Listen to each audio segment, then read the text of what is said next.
वसई तालुका में नाबालिग बच्ची के साथ पिता व उसके चाचा द्वारा दुष्कर्म, श्रद्धा हत्याकांड मामले के बाद अब एक बार फिर पुलिस प्रशासन की कार्यप्रणाली पर उठ रहे हैं कई सारे सवाल। नमस्कार, मैं हूं शिवानी दुबे और आप देख रहे हैं मिरर ऑफ ट्रूथ। ये कहानी है 15 वर्षीय नाबालिग लड़की की। ये कहानी है रिश्तों को शर्मसार कर देने वाली एक घटना की, जहां लगातार कई सालों से एक पिता द्वारा नाबालिग बच्ची के साथ यानी कि अपनी ही बच्ची के साथ दुष्कर्म की वारदात को अंजाम दिया जा रहा था। ये मामला तब संज्ञान में आया जब 27 नवंबर की सुबह 3:30 बजे के आसपास पिल्हार पुलिस स्टेशन अंतर्गत पीड़िता द्वारा उसके साथ किए गए दुष्कर्म का मामला दर्ज करवाया गया। आखिर क्या है पूरा मामला, आइए आपको सिलसिलेवार तरीके से समझाते हैं।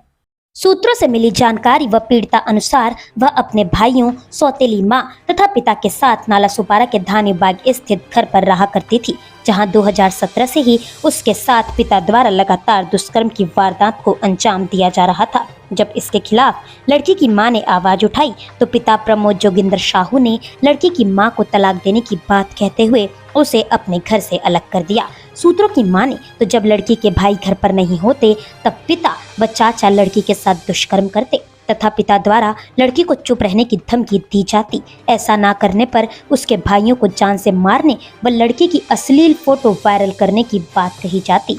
इतना ही नहीं, लड़की के चाचा गौरी शंकर साहू ने लड़की के पिता के सामने भी कई बार लड़की के साथ दुष्कर्म किया।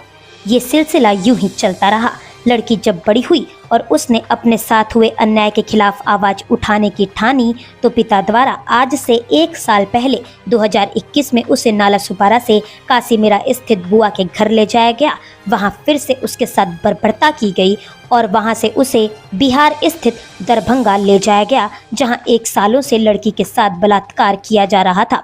जिसके बाद अब 24 नवंबर 2022 अर्थात आज से 10 दिन पहले लड़की को पता चला कि उसके पिता उसकी जान लेने वाले हैं, तो उसने अपने साथ हुए अन्याय के खिलाफ आवाज उठाने की ठानी और बिहार में चाइल्ड हेल्पलाइन नंबर 1098 पर संपर्क साधा। लेकिन जब उसे वहां से कोई मदद नहीं मिली तो वो जैसे तैसे बिहार से वापस मुंबई आ गई। मुंबई आते ही लड़की ने 26 नवंबर 2022 को अपने भाई और मां से संपर्क किया और थाना स्टेशन पर उतरते ही दोबारा चाइल्ड हेल्पलाइन नंबर 1098 पर कॉल कर उन्हें अपने साथ हुई घटना की जानकारी दी और नालासोपारा स्थित अपने घर आ गई।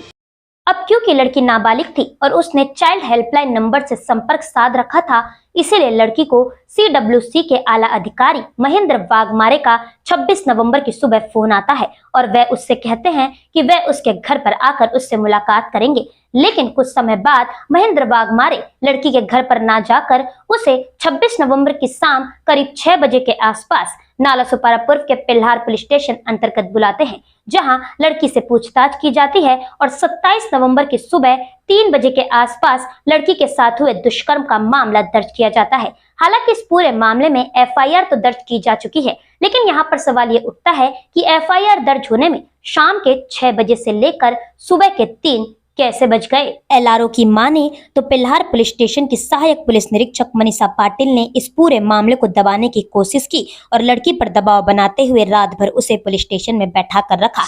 इस बाबत जब हमने मीरा भाईंदर वसई विरार आयुक्तालय के आला अधिकारियों से संपर्क साधा तो उन्होंने इस मामले को संज्ञान में लेते हुए उचित कार्रवाई करने की बात कही। लेकिन जब इस मामले में बातचीत करने के लिए हमने पिल्हार पुलिस स्टेशन के वरिष्ठ पुलिस निरीक्षक से और पिल्हार पुलिस स्टेशन की ही सहायक पुलिस निरीक्षक मनीषा पाटिल, जो कि इस मामले में इन्वेस्टिगेशन ऑफिसर हैं, उनसे संपर्क किया तो उन्होंने हमारा फोन नहीं उठाया। अब यहाँ पर सोचने वाली बात यह है कि मीरा भाईंदर वसई विरार आयुक्तालय के आला अधिकारी रविवार को भी एक्टिव हैं, लेकिन जिनके कंधों पर इस संगीन मामले को संभालने की जिम्मेदारी है वह इस पूरे मामले में ढिलाई बरतते नजर आ रहे हैं। सूत्रों से यह भी जानकारी निकलकर सामने आ रही है कि लड़की इस समय कहाँ है, इस बात की किसी को भी जानकारी नहीं है। हालांकि पुलिस द्वारा लगातार ये कहा जा रहा है कि लड़की पालघर के किसी चाइल्ड वेलफेयर कमीशन में है और सलामत है, लेकिन लड़की की मां को उससे मिलने तक नहीं दिया जा रहा है। वहीं प्राथमिक जानकारी यह भी निकली है कि लड़की को सोमवार को अदालत में पेश किया जाने वाला है, जहां एक्ट 164 के तहत लड़की का बयान दर्ज किया जाएगा। अब आइए जरा कुछ पहलुओं पर नजर डालते हैं। सबसे पहला और सबसे अहम पहलू, पीड़िता ने 26 नवंबर की सुबह 4 बजे के आसपास चाइल्ड हेल्पलाइन नंबर पर कंप्लेन की और मदद मांगी, लेकिन 26 नवंबर की शाम 6 बजे तक CWC के अधिकारी द्वारा पीड़िता की कोई मदद नहीं की गई और ना ही उस तक कोई मदद पहुंचाई गई और शाम को 6 बजे पीड़िता को पिल्हार पुलिस स्टेशन अंतर्गत पूछताछ के लिए बुलाया गया। अब CWC का कानून ये कहता है कि ऐसे मामलों में अधिकारी को पीड़िता के घर सिविल ड्रेस में जाना चाहिए और उससे पूरे मामले की पूछताछ करनी चाहिए। अब यहाँ पर सवाल ये कि CWC के आला अधिकारी महेंद्र वाघमारे ने लड़की को पूछताछ के लिए पुलिस स्टेशन में क्यों बुलाया। दूसरा, सूत्रों से यह भी जानकारी निकलकर सामने आ रही है कि लड़की से बेहोशी की अवस्था में सवाल जवाब किया गया। लड़की की मां और उसके भाई को धमकाकर लड़की से बेहोशी की अवस्था में उसके मुंह पर पानी मार मार कर बयान दर्ज करवाया गया। जब इस पूरे मामले की सच्चाई जानने के लिए हमने वहां पर उपस्थित CWC के अधिकारी महेंद्र वाघमारे से संपर्क किया तो देखिए उन्होंने हमसे क्या कहा। इसके बारे में जानकारी नहीं दे सकते। आप जानकारी नहीं दे सकते इसके बारे में?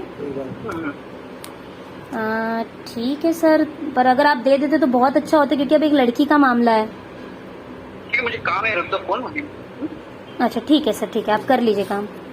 तो जैसा कि आपने सुना, महेंद्र वाघमारे का ये कहना था कि उन्हें अभी बहुत काम है और हम फोन रख दें, और उन्होंने इस पूरे मामले में बातचीत करने से इनकार कर दिया और अपना पल्ला झाड़ लिया। अब जिस तरीके से महेंद्र वाघमारे ने इस पूरे मामले से अपना पल्ला झाड़ लिया और उनके लिए ये मामला संगीन और महत्वपूर्ण भी नहीं है, उससे कहीं ऐसा तो नहीं कि सच में पीड़िता पर दबाव बनाकर बयान दर्ज किया गया है और इस पूरे मामले की जानकारी जो है वो महेंद्र वाघमारे को है।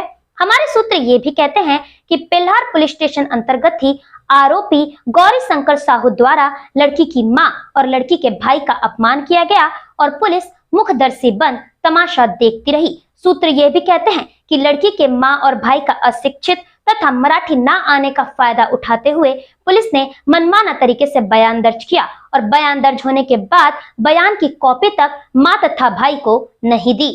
अब बात करें अगर आरोपी पिता प्रमोद जोगिंदर साहू और चाचा गौरी शंकर साहू की, तो पुलिस द्वारा इनसे पूछताछ करने के लिए इन्हें हिरासत में तो लिया गया, लेकिन अभी तक इनकी गिरफ्तारी नहीं की गई है। जानकारी के लिए आपको बताते चलें कि पिता प्रमोद साहू पर 2015 में 2 बच्चों के साथ दुष्कर्म करने का मामला पहले से ही दर्ज है। जिस तरीके से लड़की को रात भर पुलिस स्टेशन में बैठा कर रखा गया, जिस तरीके से आरोपियों की अब तक गिरफ्तारी नहीं हुई है, जिस तरीके से CWC के अधिकारी इस पूरे मामले से पल्ला झाड़ रहे हैं, जिस तरीके से लड़की को दड़ा धमकाकर उसके मां और भाई को उससे दूर रखा गया है, जिस तरीके से CWC के पास लड़की को रखकर अदालत में सोमवार को एक्ट 164 के तहत डरी हुई परिस्थिति में लड़की का बयान दर्ज करवाया जाने वाला है, उससे ये अनुमान लगाया जा सकता है कि भ्रष्टाचारिता में लिप्त पिल्हार पुलिस कहीं न कहीं इस पूरे मामले को दबाने की कोशिश कर रही है और आरोपियों को संरक्षण दे रही है। ये सभी बातें पुलिस द्वारा लड़की पर होने वाले अन्याय को स्पष्ट करती हैं। यहाँ के न्याय शास्त्र को जुहू चौपाटी के समंदर में बहा दिया गया है। यहाँ की कानून व्यवस्था को खुद कुछ भ्रष्ट पुलिस अधिकारियों ने सूली पर चढ़ा दिया है। इसलिए हमारा आयुक्त सदानंद दाते से हाथ जोड़ के अनुरोध है कि कृपया करके इस पूरे मामले को संज्ञान में लें, उचित कार्रवाई करें और साथ ही साथ मनीषा पाटिल जो कि पिल्हार पुलिस स्टेशन की सहायक पुलिस निरीक्षक है, उन पर भी लगने वाले आरोपों की जांच करें, जिसके चलते पीड़िता को न्याय मिल सके। आज की इस वीडियो में इतना ही। मैं शिवानी दुबे फिर मिलूंगी आपसे अगली खबर में। तब तक देखते रहें मिरर ऑफ ट्रूथ, क्योंकि हम दिखाते हैं सच का आईना। ऐसी ही और नई खबरें देखने के लिए बने रहें हमारे साथ और सब्सक्राइब करें मिरर ऑफ ट्रूथ। वीडियो पसंद आने पर लाइक, कमेंट, शेयर करना ना भूलें।